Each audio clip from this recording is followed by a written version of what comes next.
एक गांव में दो मित्र नकुल और सोहन रहते थे।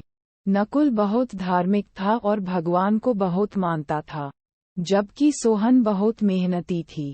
एक बार दोनों ने मिलकर 1 बीघा जमीन खरीदी, जिससे वह बहुत फसल उगाकर अपना घर बनाना चाहते थे। सोहन तो खेत में बहुत मेहनत करता, लेकिन नकुल कुछ काम नहीं करता बल्कि मंदिर में जाकर भगवान से अच्छी फसल के लिए प्रार्थना करता था।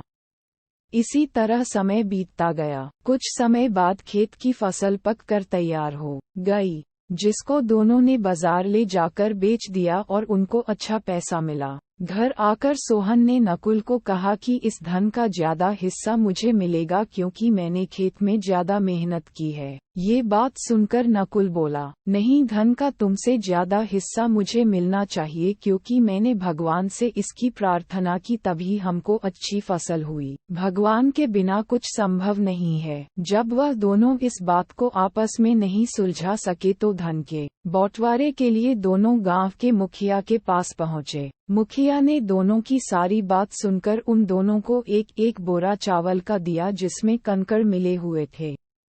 मुखिया ने कहा कि कल सुबह तक तुम दोनों को इसमें से चावल और कंकड़ अलग करके लाने हैं, तब मैं निर्णय करूंगा कि इस धन का ज्यादा हिस्सा किसको मिलना चाहिए। दोनों चावल की बोरी लेकर अपने घर चले गए। सोहन ने रात भर जागकर चावल और कंकड़ को अलग किया, लेकिन नकुल चावल की बोरी को लेकर मंदिर में गया और भगवान से चावल में से कंकड़ अलग करने की प्रार्थना की। अगले दिन सुबह सोहन जितने चावल और कंकड़ अलग कर सका उसको ले जाकर मुखिया के पास गया, जिसे देखकर मुखिया खुश हुआ। नकुल वैसी की वैसी बोरी को ले जाकर मुखिया के पास गया। मुखिया ने नकुल को कहा कि दिखाओ तुमने कितने चावल साफ किए हैं। नकुल ने कहा कि मुझे भगवान पर पूरा भरोसा है कि सारे चावल साफ हो गए होंगे। जब बोरी को खोला गया तो चावल और कंकड़ वैसे के वैसे ही थे। जमींदार ने नकुल को कहा कि भगवान भी तभी सहायता करते हैं जब तुम मेहनत करते हो। जमींदार ने धन का ज्यादा हिस्सा सोहन को दिया।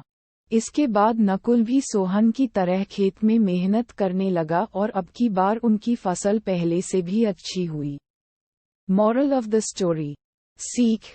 इस कहानी से हमें ये सीख मिलती है कि हमें कभी भी भगवान के भरोसे नहीं बैठना चाहिए। हमें सफलता प्राप्त करने के लिए मेहनत करनी चाहिए।